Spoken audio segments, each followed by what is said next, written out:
And how involved should politicians get in the way Her Majesty's Revenue and Customs handles investigations? The Chancellor said yesterday it wasn't for him to interfere on prosecutions.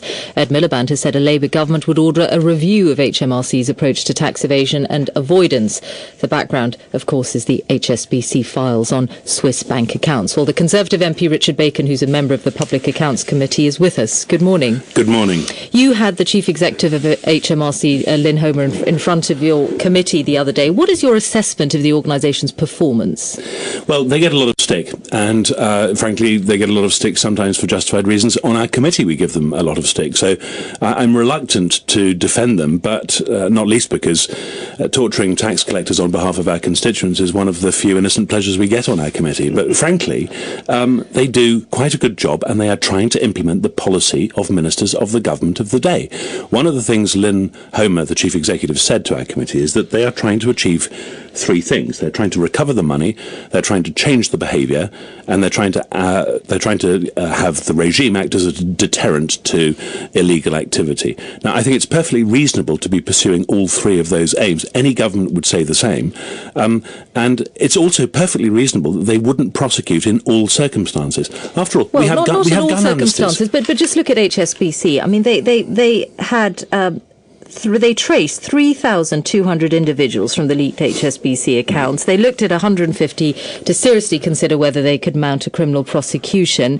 In the end, there was one prosecution. Yes, is that good enough in your view? My own view, my personal view, is that they should do, the balance should be slightly different, and they should do some more prosecutions, and if they did that would probably have a serious deterrent effect. But the real question is... So you'd be happy with a handful more prosecutions? The real question is why, when Swiss bankers are coming to London to drum up business, at which point they are within the jurisdiction of the Financial Conduct Authority, doesn't the Financial Conduct Authority get off its backside and do some prosecutions? Because it has the jurisdiction in that respect. You would be happy with a handful more prosecutions then? It's almost arbitrary to put a particular number on it. My point is... You said a few more.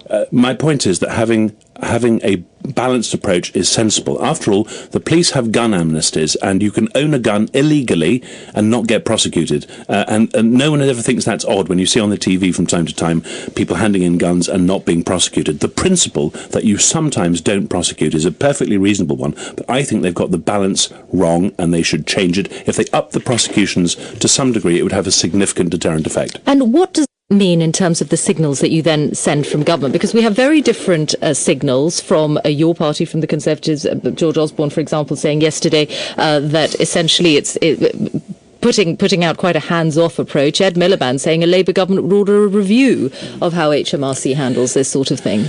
I think, frankly, it's very tiresome having this turn into a party political brawl, because what George Osborne actually said, I've got the quote in front of me, is that such decisions were a matter for prosecuting authorities, a principle that has been one of the bulwarks of freedom in this country for hundreds of years. People will remember when Richard Nixon said, "The IRS works for me." We do not want a tax authority that responds to the behest of every individual politician. It's very important that HMRC is what's called a non-ministerial department. There are very, very good reasons for that. They've recently introduced a tax assurance commissioner to strengthen the governance of HMRC, and they've done a lot of other things that are very worthwhile. But having a separation in that way is extremely important. And as for having a review of the culture, I think it would be very unfair to Mr. Balls not to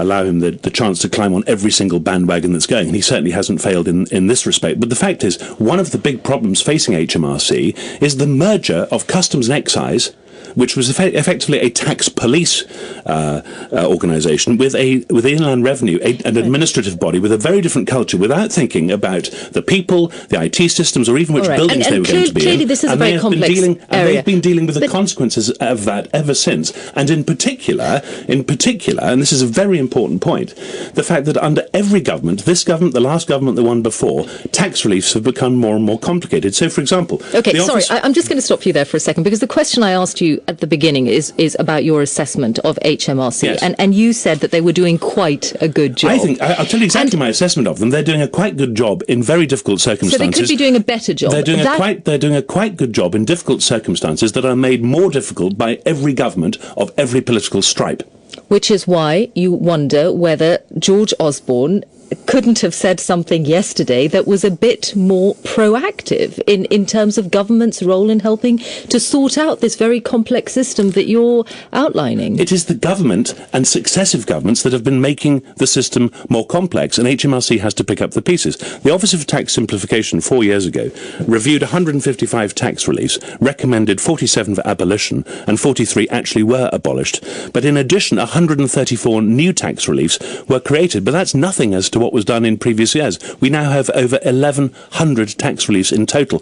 That is the problem. When you have that degree of complexity combined with a global economy, it is nothing short of paradise for tax lawyers. And it's like making the Bible 10 times longer and thinking you're going to have less work for theologians. It's never going to happen. Richard Bacon MP, thank you.